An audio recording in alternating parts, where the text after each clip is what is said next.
Shalom, welcome to another episode of Inspiration from Zion. I'm Jonathan Feldstein, and I have the privilege of being your host, coming to you from the Judean mountains here in Israel. I like to refer to it as the original Bible Belt.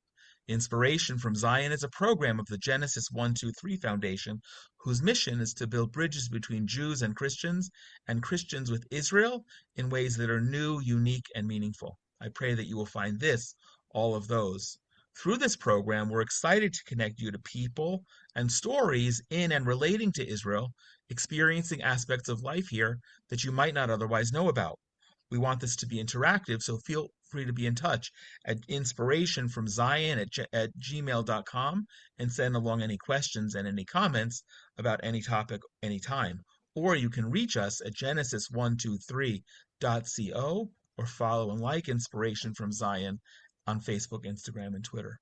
Today, we're revisiting a conversation that I had with our guest, Arnold Roth, mm, a little under a year and a half ago, I believe. The context we'll discuss of that conversation. But recently, and Arnold, I consider you a friend. Also, I appreciated the message you sent me recently. I know it was a broadcast message, but you addressed it to people who you feel close enough to ask a favor from. And I was grateful for that. And my response immediately was, okay, what do we need to do and what can I do? Even though we've never physically met in person, maybe one day we can have coffee and do that. It would be a delight. Um, this is an important conversation. It's an important conversation for Arnold personally. It's an important conversation for the state and people of Israel, and it's an important conversation for where we stand at this point in history, 2026. We're going to speak about the 25th anniversary of the terror attack in which Arnold's daughter Malki was murdered. We're also on the cusp of a few other anniversaries that I want to discuss. Why are we having this conversation now? First of all, if you don't know Arnold, unfortunately, before I met him a year and a half ago, I've known him well, known him too well, because his profile is very public, as is his advocacy for justice on behalf of his daughter. Arnold is the honorary chairperson of the Karen Malki, the Israel-based charity that he and his wife Frimit co-founded in 2011 as a memorial to their murdered daughter Malki. Arnold is a seasoned manager with decades of background and work in Australia, the United States, and Israel as a commercial lawyer, senior corporate manager, and entrepreneur, specifically in the technology sphere. He was born and raised and educated in Melbourne, Australia, and made Aliyah, moved to Israel with his wife and their children in 1988, settling in Jerusalem, where he and their children and grandchildren still live today. In 2001, 25 years ago, August 9th, uh, his daughter Malki, who was 15 years old at the time, was unfortunately at the Sbarro pizzeria in central Jerusalem when a terrorist blew himself up, committing what was one of the most heinous acts of mass murder during what was then called the Second Intifada. 16 people were killed, including two Americans, one of whom being Malki. 130 were wounded, and the scars we know are felt deep. And Arnold, you reflect that even still today, 25 years ago. I look forward to a time, Arnold, when we can have this conversation and celebrate an achievement rather than your unfortunate situation of perpetually fighting for justice. I will look forward to raising a glass and celebrating that with you. But in the meantime, I was grateful that you reached out. And I'm grateful for the opportunity to through you, with you, share your story, share Malki's story, and help us who are following and listening live and in recording what can be done. So first of all, welcome back to Inspiration from Zion. Thanks very much, Jonathan. It's good to be here. Can you walk us back through, as I was preparing for the conversation this morning, I realized, okay, yes, we need to talk about what happened specifically on August 9th. But today as we record this conversation, it's exactly 2 months before that date. I'm sure that in many ways, as we approach that date, there's a sense of foreboding, pain, anguish, anger, and perhaps many other emotions. But I was thinking in the context of where we are today in 2026, and I didn't live here in 2001, although we made Aliyah a few years later. I'm wondering if you could walk us back to where you were in June of 2001, and did it ever occur to you in June and July and up until the 9th of August that there was ever anything to worry about in Malki going about her business along with your other children while we are in the midst of the second intifada with buses and cafes and pizzerias being blown up all over the place. Casting my mind back to how life felt at that time, I feel that I need to point out that there weren't there was no great intensive battle going on with the terrorists yet. In fact, the attack on the Sbarro pizzeria was perhaps the first, and at least in that period, and that's reflected in the fact that there was no armed guard, there was no security at all anywhere. All of that emerged almost overnight as the horror of what happened in the center of Jerusalem uh, penetrated the resistant um, consciousnesses of Israelis and the authorities. But up until then, um, there wasn't a great deal of concern. That's not true inside the Roth family. The fact is that had we known, I'm really quoting my wife here, had we known that Malki and her friend, her best friend, the daughter of our next door neighbor, young girl, the same age of Malki, same age as Malki, whose name was Michal, were going to set off after doing some morning chores and before getting to a meeting of camp counselors. They were both counselors in a youth group that was preparing the summer camp a week after that. Had we known that they were on their way into the center of town to take a quick lunch, without a doubt, my wife, who would have been the one to call the shot, would have said, "Don't go in. There's too much tension in the air. We've had the Dolphinarium attack, devastating bloodletting in Tel Aviv, right on the seashore, just 6 weeks earlier, 8 weeks earlier, more or less 25 years ago this week."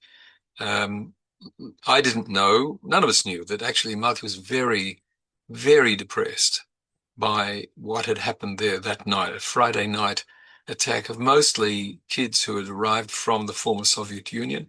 She only confided her feelings in her diary, and we didn't see her diary until Wow. after she wasn't here. So it was a dangerous period, but not a terribly dangerous period. And as it turned out, it was the eve of something just horrific, because in very short order, lots and lots of attacks, many hundreds of Israeli innocents murdered, going about their lives on buses, as you say, in pizzerias and in cafes and in restaurants and standing outside schools or in schoolyards. The horrors of that period are easily forgotten. We all brush these things aside. They're not really forgotten here in my circle, but the focus has certainly shifted. Um, when people ask me, what can you tell me about the murder of your child? I very rarely launch into an account of what happened there that day.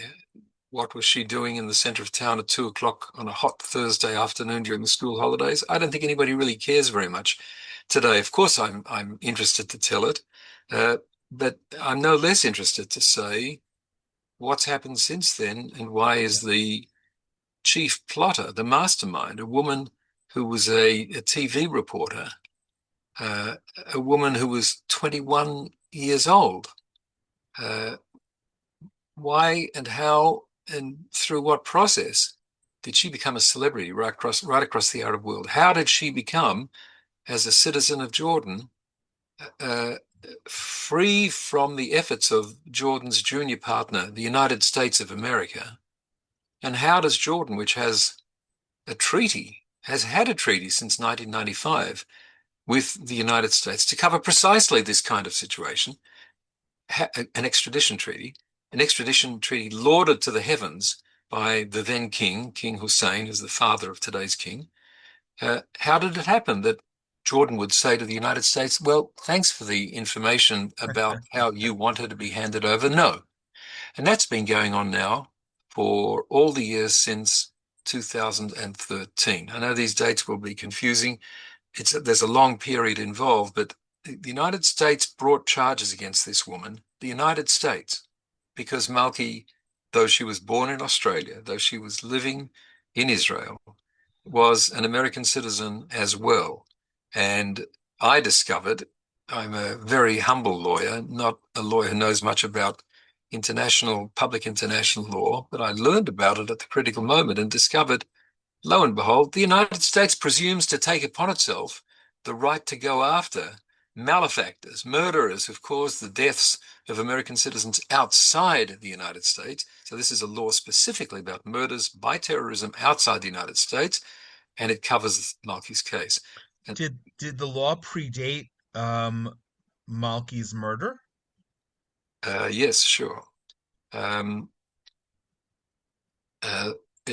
well, as you say that, I'm not even sure that I'm right, but it's certainly the operation of it is expressed in the terms of the law to cover the situation that took Malki's life.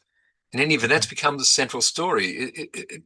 Very few people, and I'm saying this realizing how cold and cynical it sounds, very few people are interested in what it feels like to be the parent of a child who was murdered in an act of terror, or as one rather prominent figure in the world of Jewish organizations told me not that long ago, there have been a lot of children who've died in these years. Why do we have to make a story out of your daughter? Oh, I, that's I terrible. think that's a minority view, but it's certainly not an unheard view.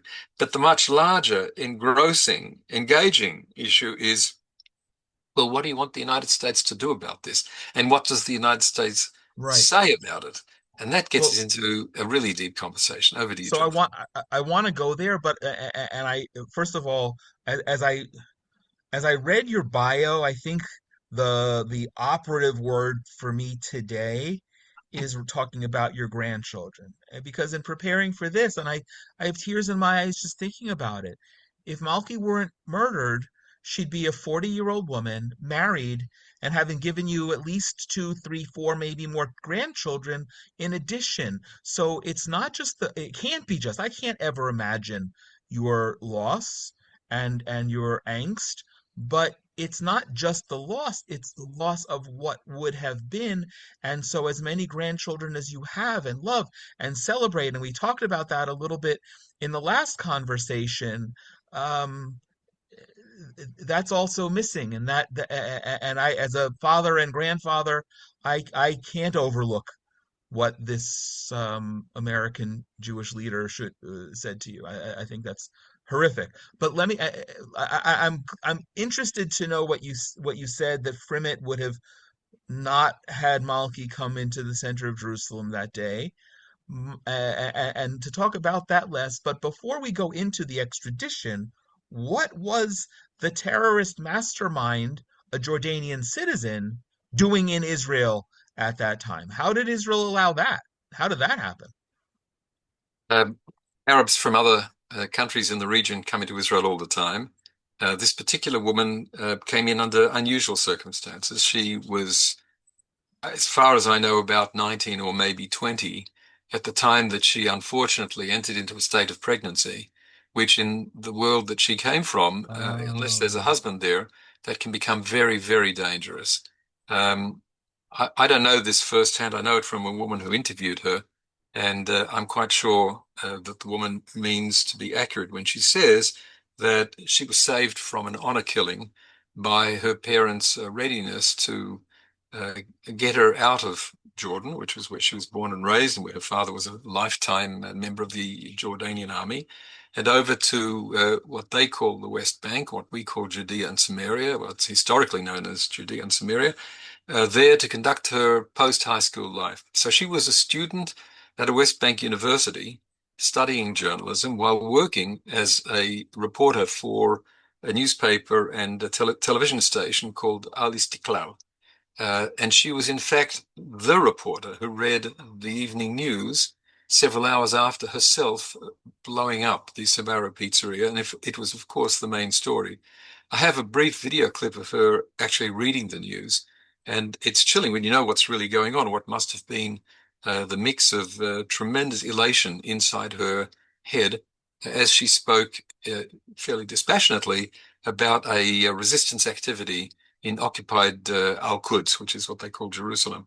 But that's what she was doing. She was legitimately inside the territory of the West Bank under the control of the Palestinian Authority, being a student and also being surreptitiously a terrorist in the service of Hamas. In fact, the first female terrorist ever to be admitted into the ranks of Hamas. Interesting. Okay, I didn't know that latter part. I knew Hamas, and and feel free to add any details to it. But then after Malki's murder and the murder of 15 others and the carnage, the carnage. It's really one of the images of that period that's most horrifying in Israel.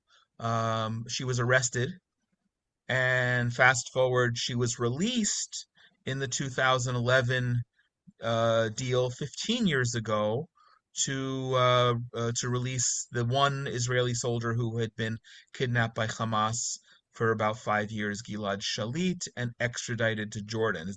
Did I miss anything in there that needs to be expanded upon? One issue only, that when she stood trial in an Israeli military court, and I have the full transcript of that, which was surreptitiously slipped to me by a sympathetic member of the Israeli Defense Forces. Otherwise, it would have remained a secret. She admitted joyously, with a smile on her face that chilled the three judges. She admitted to all of the charges. That's extremely relevant when we'll come to the discussion, as I assume we'll touch on, of how the BBC has covered Tamimi in the years since she was returned to Jordan. All of that happened in Okay. 2011. Okay, I want to come to that, but there's another point that I want to allow you to expand upon if you wish. If, as I recall, during that period, it wasn't just you. There were 1,000, 1,027 specifically terrorists who were released in order to free Gilad Shalit in 2011. You were not informed of her being released by any official authorities. Is that correct? And if I remember correctly, how did you find out? Right. So those are tumultuous days. October 2011, everybody knew that there was a Shalit deal. The Prime Minister, then and today, Bibi Netanyahu, went on television late the afternoon, the day before the beginning of Tabernacles, the festival of Sukkot, to announce that indeed a deal had been done. Israel had done a deal with Hamas. So those of us who were tuned in, a little bits of the nuances realized it was no deal. It was an act of extortion that the government of Israel fell victim to. I'm totally opposed to that transaction. I was opposed to it at the time. I was vociferous, as was my wife. But he announced that the deal was done. We knew with a certainty that Ahlam Tamimi, that's the name of the woman who we've been talking about until now, Ahlam Tamimi was going to be not only in the list, we didn't know how many people would be in the list, but she would be in it. In fact, she was the number one name. We now know from all of the negotiations that were going on that there was some momentary desire not to include her in the transaction. And the Arab side, the Hamas side, this was a transaction with Hamas, immediately made clear that without Tamimi, there would be no deal. And indeed, they were more tuned in to the powerful role that this savage, this barbarian, this woman who looks like she's just a youngster doing what youngsters do, was a powerful inciter of terrorism, as she has continued to be every year, every day since the day that she was sent to prison. So Tamimi was, uh, we knew she'd be on the list, but then the following morning after the announcement, I'm walking to synagogue for the morning prayers. My phone is in my pocket. It rings. It's about 6:30 in the morning, and it's the head of the Pardons Board of the Ministry of Justice, with whom I had absolutely no relationship whatever. We'd never spoken.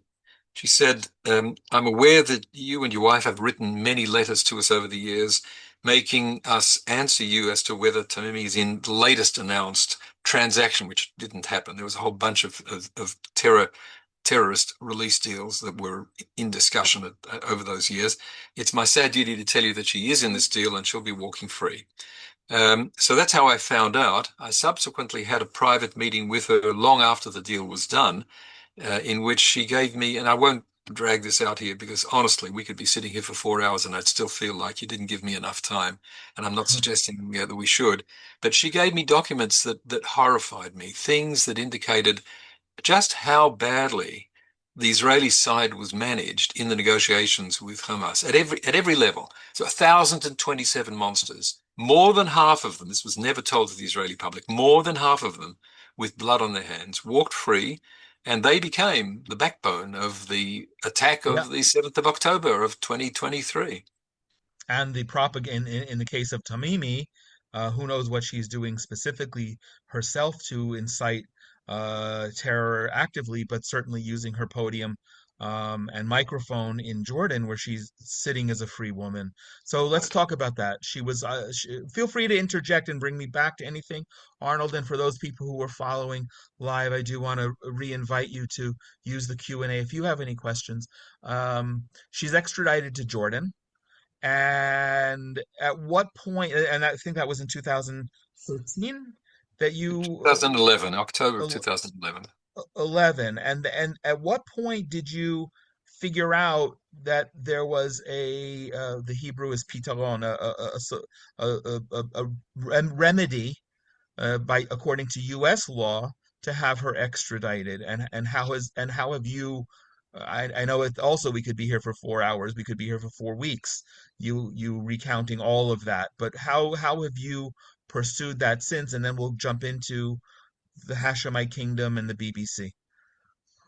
The first thing to say is that from the moment that this woman returned to Jordan, the only one of the 1,027 released who was sent to Jordan, because that's where she came from. And she is a Jordanian citizen, born and bred.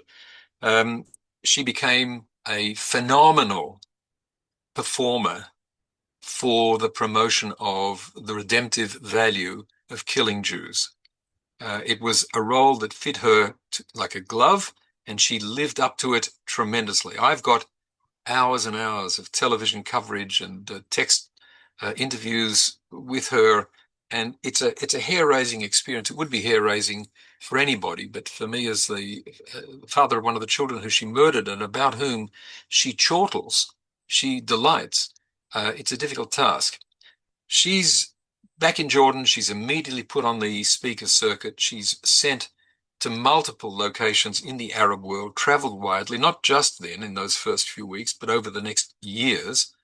And then there's an announcement that she's getting her own TV program on a global television station that is sent out by satellite, has a huge footprint, many people who watch it then.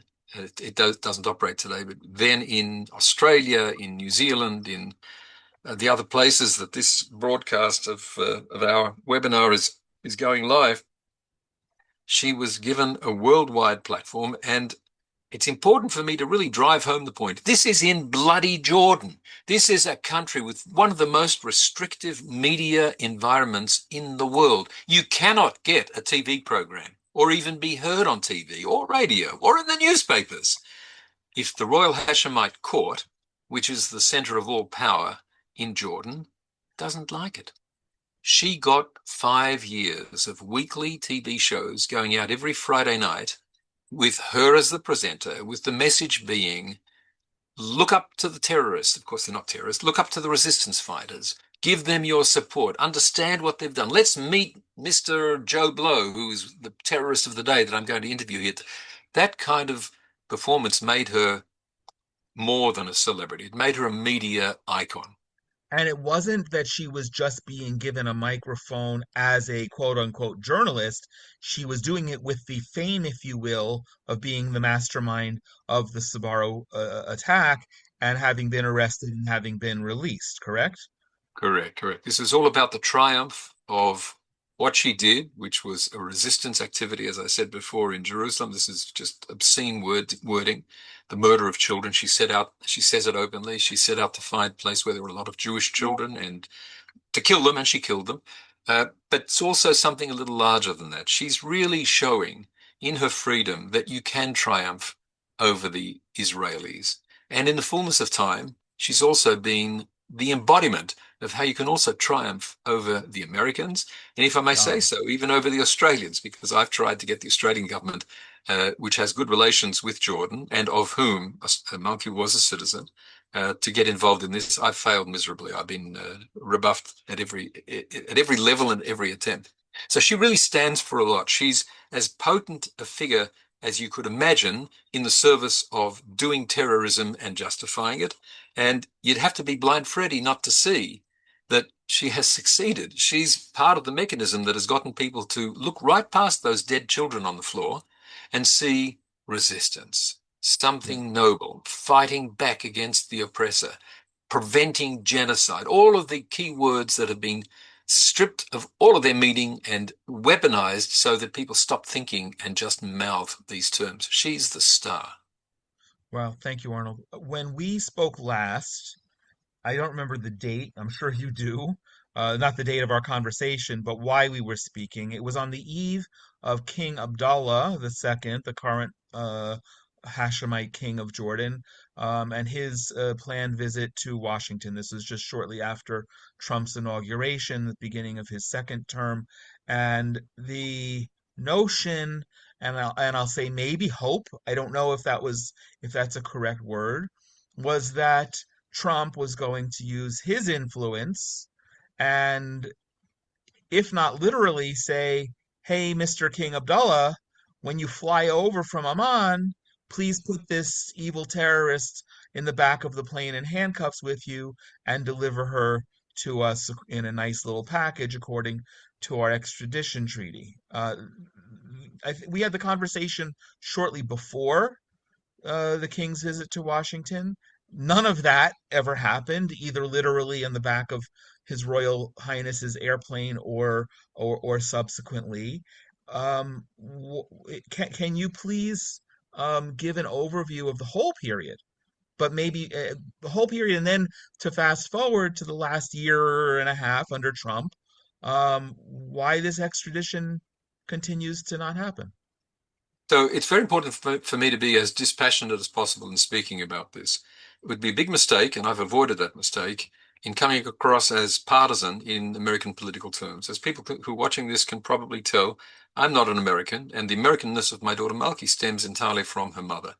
That means that I need to be polite and circumspect when I'm talking about what the United States is and isn't doing. I can, of course, get as passionate as anybody would expect me to be when I talk about how my daughter in the grave has been trampled by the disdain of the people who failed to act. But I choose not to do that here in this talk. King Abdullah has in fact, King Abdullah II, the son of King Hussein, has in fact been a regular, at least once a year visitor to Washington, but not just to Washington, to the White House, to the Oval Office, to the Congress, to multiple committees of the Congress, and a long list of other strategically important sites every year since he became the king in 1999. His standing there is phenomenal. His kingdom invests very heavily in reputation management and in normal, conventional public relations and lobbying, and they are a force to be reckoned with. They do an excellent job. He is welcomed without any suggestion of a shadow over him at every visit. There has been, for those who've already forgotten, a 4-year term by today's President of the United States that was not this term, the previous term. He's in his second term. Throughout his first term, absolutely nothing was done to get this extradition moving. Throughout the Biden years, absolutely nothing was done. We're now in the second Trump term. And I'll try to give you a sense of what it means to be speaking to you about this and trying not to make myself sound like a political activist. No Attorney General, that's the Minister of Justice in terms that you and I and Australians and others on this program would be familiar with, no Attorney General, no Minister of Justice has ever responded to us. The truth is, no senior figure of any kind in the United States government has responded to us, and not for lack of trying on our part. Our position is, and I haven't said it until this point, so I'll try to say it now as quickly as possible. Under the United States law that I mentioned earlier, there is an extradition treaty that requires Jordan, at the request of the United States, to hand over people who fit certain descriptions. This woman fits the description. The request was made already back in 2013 when the charges were a total secret. I didn't know about them. No one that I know knew about them. They were secret. They were what's called under seal. Those charges eventually were unsealed in the early weeks of the first Trump term. We're talking now of March 2017. And when they were unsealed, or before they were unsealed, or to be more precise, 3 hours before they were unsealed, we were invited to a meeting here in Jerusalem with a group of visiting senior officials in the Department of Justice and the FBI. And they revealed to us that 3 hours from now, this woman is going to be charged. In Arnold, let fact, me let me interject one thing. Were they here coincidentally and said, "Hey, no, Arnold, can you?" They were here to meet with you. yes. Okay, and thank you. and it was a welcome gesture, and it was also extremely welcome news until the questions started settling into our minds. We met with them. We got mostly satisfactory answers and a few that didn't make any sense. And then we went home and then we realized none of this makes sense.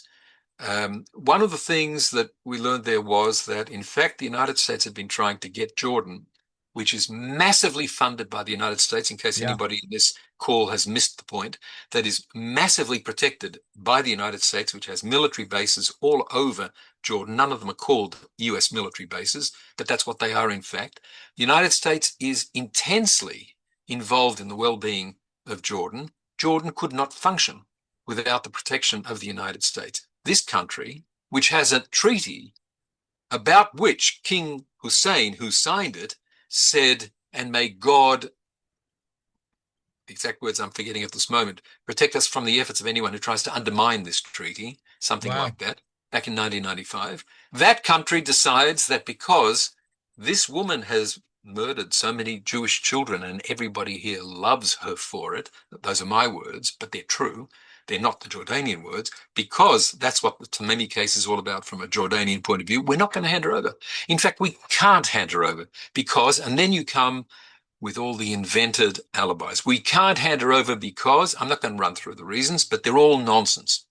The only claim made by a Jordanian court, the Court of Cassation, in any case anyone's interested in the details, in 2017, some days, less than a week after the United States unsealed the charges, the Court of Cassation said this extradition treaty back in 1995 suffered a flaw. I'm not going to go into the details. I'll give you what you need to know about the flaw. The flaw was done by Jordan, fixable by Jordan, and has never been fixed by Jordan. It's entirely a loophole created by themselves, and it has no validity in international law. It's a nonsense.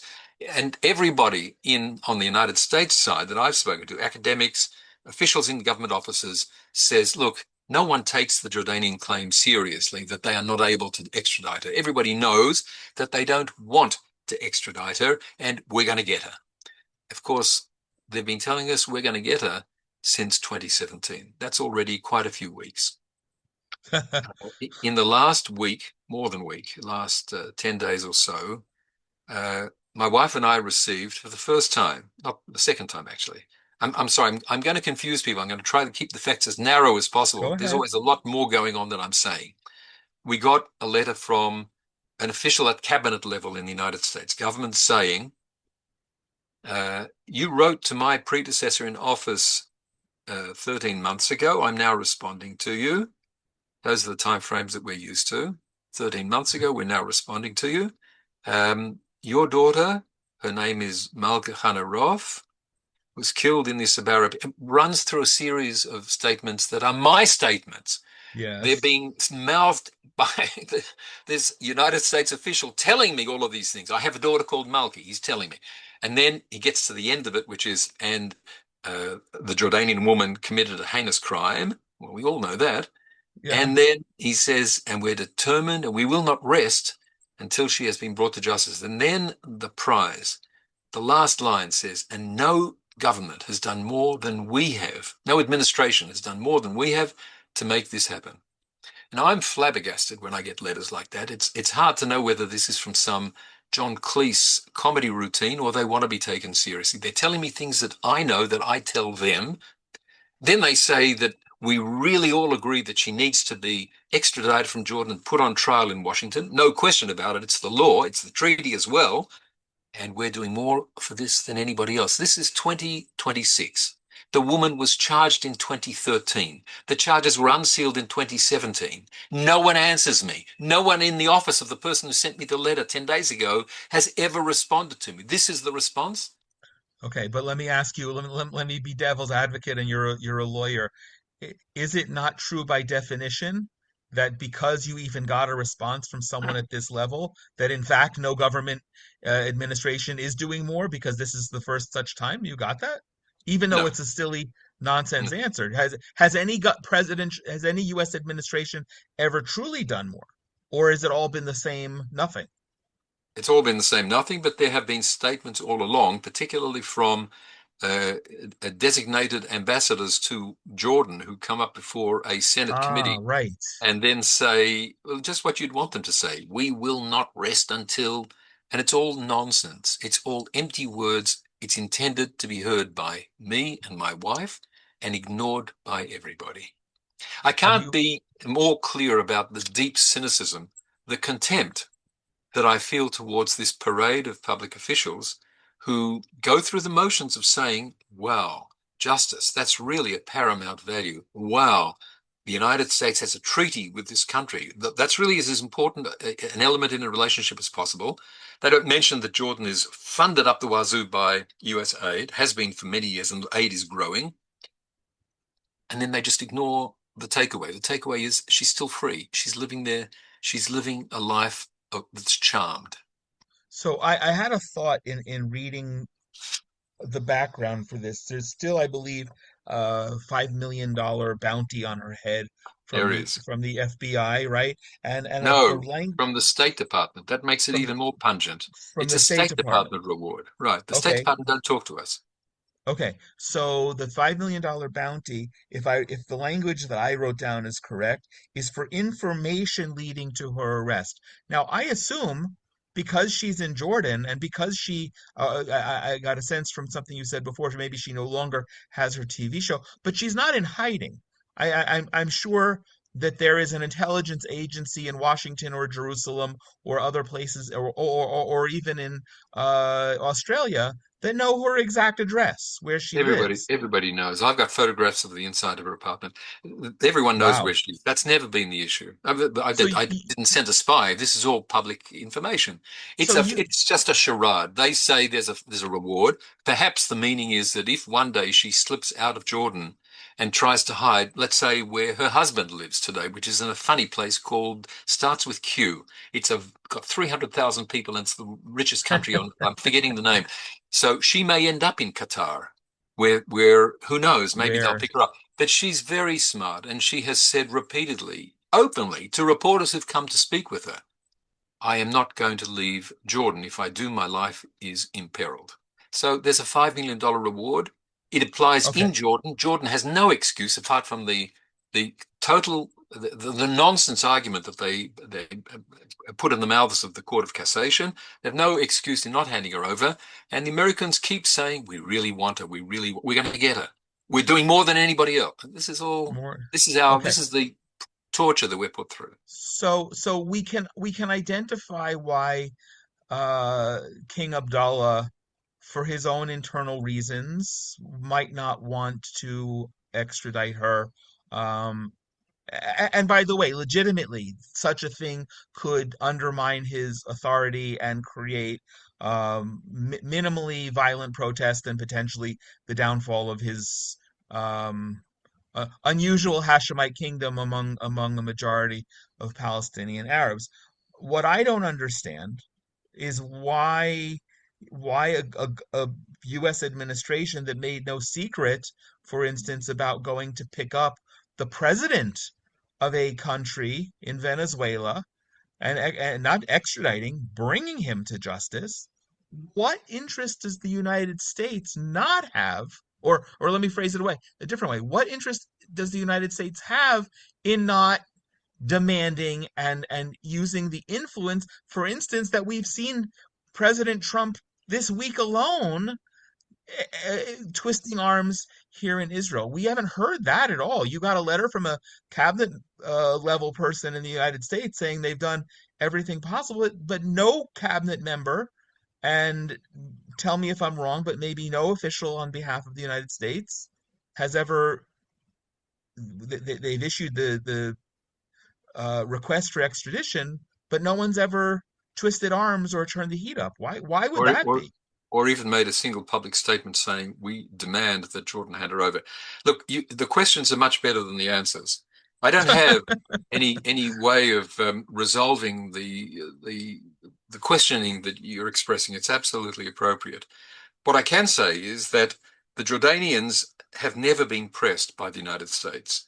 This point was driven home by a recent biography of King Abdullah, published just a few months ago. It's called The Most American King.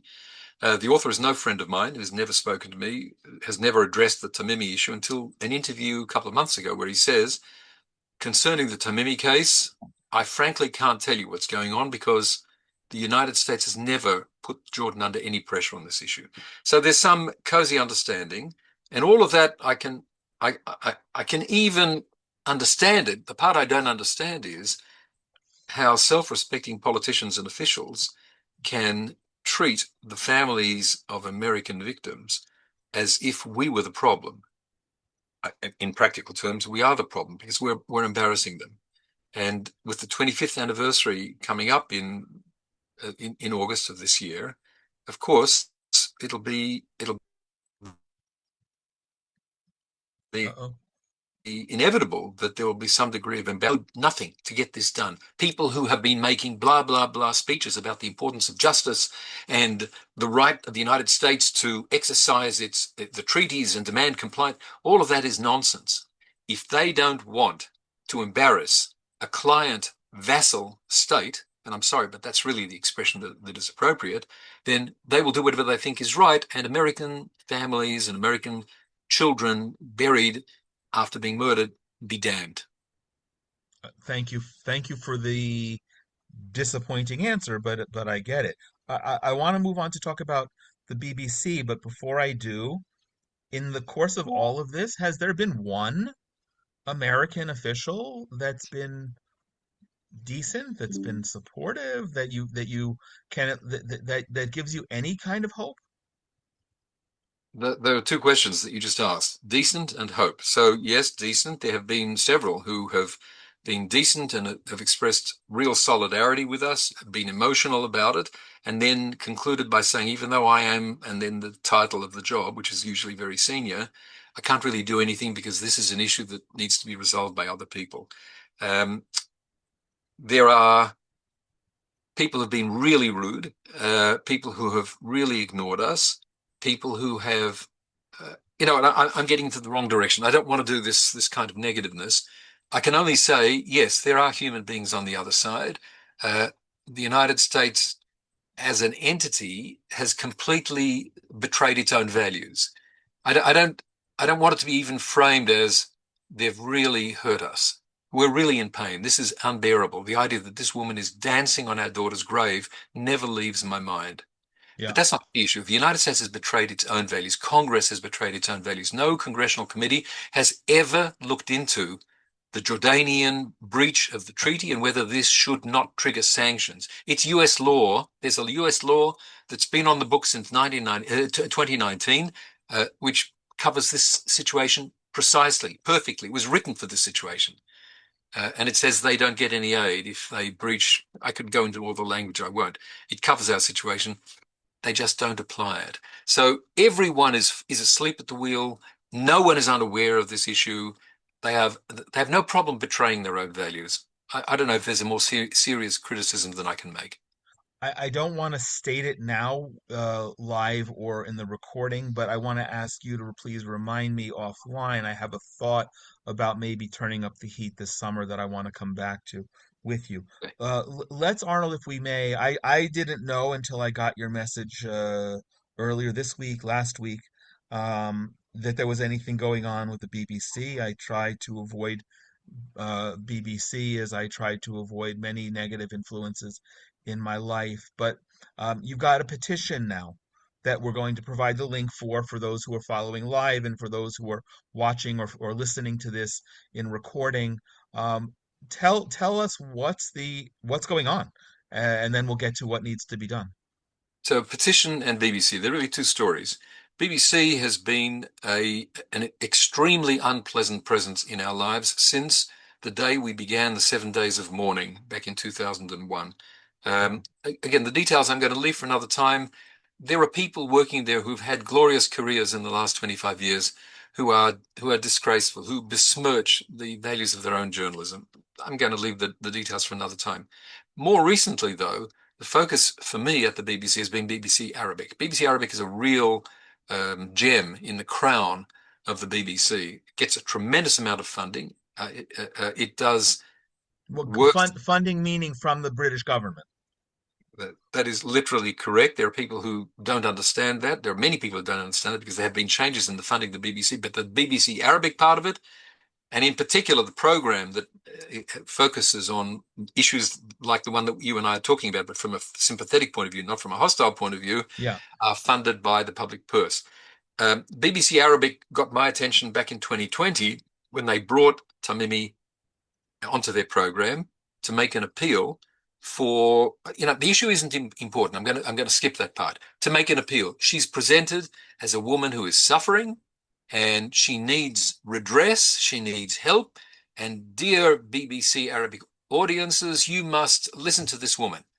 Wow. So I was apoplectic when I saw this, and I launched a series of attacks of various kinds, no physical attacks. But one of the outcomes was that I met with the highest level official in the BBC responsible for the work of BBC Arabic. Again, I'm skipping all of the details because we can't possibly shoehorn it into the time that we have available, but there was very smooth apologies and total lack of sincerity and certainly no follow-up. And the particular guy that I'm talking about promptly left to take on a very senior level job in an Arab state in one of their media outlets. I'll happily share the details with you, Jonathan, if you want to do anything with it. But Okay. this is as black and white as it gets. People lie through their teeth because Tamimi evokes something visceral. They really, really like what she did. They really, really like the idea that somebody managed to murder all these Jewish children and get away with it. And the bonus is, and stick a finger into the eye of the United States at the same time. Yeah. So this is a Yeah. compelling story. No one will present it the way I'm telling it to you now because who stands to gain from that? But that's the situation. So that's regenerated itself only in the last few weeks with a terrific assault on BBC Arabic from a group called Camera, which manages all sorts of media watchdog activity. And I have a lot of time for the work that they're doing. And they picked up on disgraceful things that are going on at BBC Arabic, precisely in the same class of thing that I picked up in 2020. These people are not journalists. These are propagandists. There's nothing new about propagandists taking over the media, but this is the BBC. And this is a place where everybody with their well-rounded British vowels says right into the camera, we are objective, we are the world's radio station, we are the most honest, sane, reasonable, blah, blah, blah, journalistic organization in the world. And that's how BBC Arabic gets away with the outrageous things that it does every single day. So I was on the front page of a British newspaper last Friday, basically expounding on these issues, and it's going to get me exactly nowhere. People will get angry and nothing will be done. And maybe you'll get a another apology with a cute British accent, but that doesn't do anything. What's the nature of the petition, Arnold? When I'm sharing the link, Terrific. what do we need people to be doing here? Because we're doing this live, and there are people watching who are in Australia and I believe in Africa at the moment, and this will be followed by many people subsequently. A lot of people who subscribe to Follow Live simply ask the question, what can be done? So Good. what's the So petition about? there are three propositions here. Number one, the United States is entitled to get Jordan to hand her over. It's what the treaty says, and Jordan is breaching it, even if no American official has the backbone to say Jordan is breaching it. The United States simply says, hand her over. Number two, the failure to hand her over means that tremendous damage is being done inside Jordan, but even more damage is being done inside the US Congress, where no one has the principle, the backbone, the courage to get up and speak about this. As I mentioned a minute ago, it hasn't come up in any congressional committee. There are lots of congressional committees that ought to be looking at this issue from different perspectives. None of them have. Number three, the decision in the end to press the Jordanians is the decision of the Secretary of State. Now we come to the petition. The petition, which is at an address that I'll say, or you'll say, there is an address. It's a public petition that anybody can sign. You don't need to be an American. And it says, we call upon the United States to exercise its rights under the petition and demand that Jordan hands over Ahlam Tamimi for trial in the United States. It may sound a little strange to people who may ask, why in the United States? The answer is because of the three, not two, as you mentioned earlier, but three Americans who were murdered by this woman, and one of them is my daughter. The other two families are much more in the background, but we have their support. So the petition is calling on the United States government through its Secretary of State, which means the foreign minister, to do what American law requires and get the Jordanians to comply. They're in breach of the treaty at the moment. Now, this is really an effort by my wife and me. So we don't have public relations firms, and therefore we have 30,000 signatures. Now, some people are going to say, well, 30,000, and other people are going to say, 30,000. We need more. We need as many as we can get. Anybody can sign. You can only sign it once. You don't need to be an American, and I'm hoping that people will sign and will ask their friends to sign. There is no politics in any of this. This is asking the United States to do what its own laws and its treaty with Jordan demand get done, and which for political convenience, and I'm using clean, nice, friendly words to cover something much uglier, for political convenience, the United States is not doing it. Therefore, the woman is still free in Jordan, living a wonderful life, a charmed life, the life of a celebrity, when she should be in prison serving a life sentence. Indeed. Thank you for that. The link will be shared with everyone who's following live in the notes here, if you're watching on YouTube, or the show notes for the podcast. And if anyone wants that at any point, please be in touch by email, inspirationfromzion@gmail.com. Arnold, I have one last question, but it's provocative, and I want to end on that. So rather than giving you the last word last, before I ask you my provocative question, what what else do we need to know? What else needs to be discussed? What else do you want the world to do as a result, so that in fact, by the time of the 25th anniversary of Malki's murder, maybe we'll see some movement? I'll tell you what I don't want to do. I don't want anybody to be motivated by pity. I've taken, together with my wife, taken the challenges that have been served up to us in life. We have a very disabled child with whom Malki was very close, and then we lost Malki, and she's not coming back, and she was a wonderful human being. And then 2 years ago, the husband of one of Malki's younger sisters was killed fighting the very same enemy in Gaza, Hamas. So we have little grandchildren who never knew their father and never going to know their father, with whom we're very close, and for whom we have very strong feelings. Those aren't the reasons. The reasons that I'm hoping people will act is out of a sense that if we, and be in this sense, we includes the government of the United States of America, if we fail to act in the face of grotesquely open and provocative actions by individuals and countries who twist terrorism so that you don't recognize it anymore, who twist the 16 dead Jews on the floor of that pizzeria and tell you it's an act of resistance, if we don't push back and re-establish the primacy of justice, of truth, of the values that make a society great, then we're all lost. It's nothing less than that. And the hardest part of this for me to express, but I'm going to try to say it now, is, and you should consider the way in which the efforts of my wife and me have been totally marginalized by people in power, and you have to fill in the gaps as to where you think the power is, because there's quite a few different places, then something's seriously wrong. We're not the enemy. We're not trying to get something inappropriate to be done. We're not looking to kill people, quite the contrary. And yet, it's our voices that are marginalized and dismissed, and we're treated as pariahs. The fact that we've never had a direct meeting with any of the officials who make these decisions ought to tell you that something's seriously wrong. The fact that a government official can write to me in the last 10 days, having done nothing in all the years since 2013, this is 13 years until now, and say we're doing more than any other administration, is a warning that the children have taken over the asylum.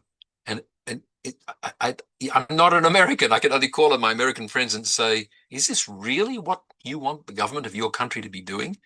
Yes, it's only about a handful of dead Jews, and I know how insignificant that is in too many perceptions. But it's a real issue when you settle down to it and you think about what the moral implications of this are. So thank you for that. So that you actually led me to in a direction that I wanted to go with the last, what I think is a provocative question. A month from now, as we have this conversation, the United States is celebrating its 250th anniversary. A month, 2 months from now, we will be excuse me, a month after the anniversary of Malki's murder, we will be commemorating the horrific terror attack of September 11th, 25 years ago. And I'm wondering, I know you qualified things. You're not an American citizen, and I appreciate how you do so with you're speaking with humility. But you're also a Democrat with a lowercase d and Western and speak truth. What does your story, what does Malki's murder, what does the lack of the refusal of Jordan to extradite Tamimi and the United States refusal to make that a priority, to insist upon it, what does it say as we approach the 250th anniversary of independence and also the 25th anniversary of what was the most horrific terror attack on American soil, also perpetrated by the same ilk that killed Malki? Um, I think that what most people ought to say to themselves is what I say to myself all the time. Hug your children. Remember why we're here and remember what we can do. There are plenty of things we can't do. Hug your children. I'm blessed to have grandchildren as well, and I'm very conscious every time I hug them and kiss them that what I'm really doing is holding on to what blessings there are in life and trying to make a clear distinction between those who think like me and want to hug their children and those who think like Ahlam Tamimi, who want to murder children and don't mind murdering their own children if it fits some satanic, ideological, or even theological way of looking at life. We're different. And if we're different, we've got to guard that difference and ensure that we stand up for our own values. Otherwise, we're all lost. Arnold, thank you. We're going to be in touch. We're going to continue this. Again, I'm very honored that you reached out to me and privileged to do whatever I can to share. Let me see, someone just before maybe we conclude. No, no. Whoever the anonymous person is, Arnold. I don't know what Arnold. The question is he a Democrat, and is that why he's treated like that? No. My use of the word Democrat is in a democratic person, not a member of a political party. And I can guess, but I don't know Arnold's political orientation in the United States or I here in have Israel. absolutely none. It's a Okay. totally irrelevant. I mean, we've got friends on the Republican side and on the Democrat side, and we've got people who we despise on the Republican side and on the Democrat side. Sorry. Okay. Thank you. In any event, please continue to consider me a friend, and however I can Thank you. Thank you. use my little pulpit to help you and all of us. It is us getting justice. This is not a case of pity or specifically vis-a-vis the Roth family, but it's a broader justice. And I look forward sooner than later to being able to have a conversation like this with you when we're celebrating an achievement. But for now, we will continue these conversations. Thank you for joining us, Arnold. Thank you, Jonathan. As always, we conclude by thanking other people who help make this conversation possible. First is our sponsor, Priscilla Flory, who is known in my home as our bonus mother. My wife and myself lost our mothers 20 years ago, 6 weeks apart. And Priscilla, who is a lovely Christian woman and dear friend, and as close to a biological mother as either of us have, has always been a staunch supporter of what I do and what the Genesis 123 Foundation is about. And also special thanks to the Coin family, also dear friends, for their meaningful sponsorship. Inspiration from Zion and all of the Genesis 123 Foundation programs are made possible by donations. So please consider joining us to help continue the dialogue and build bridges. And is just as fitting and it has to be. This episode is in memory of Malki Roth, and also in honor or with the prayer that soon Arnold and his family will have justice, and Tamimi will be behind bars appropriately in the United States. If you like to sponsor an episode in honor or memory of a loved one or a special occasion, please be in touch at inspirationfromzion@gmail.com. And as always, we love to hear your comments and questions, specifically questions about traditional Judaism for our Ask the Rabbi programs. Please share this with others, especially this episode, who will also find it of interest, and continue to join us right here where we bring you more meaningful conversations about unique topics relating to Israel that you won't hear anywhere else. Wherever you are in the world, I pray that you and your loved ones are all safe and healthy, and I send my blessings from right here in the Judean mountains. God bless you.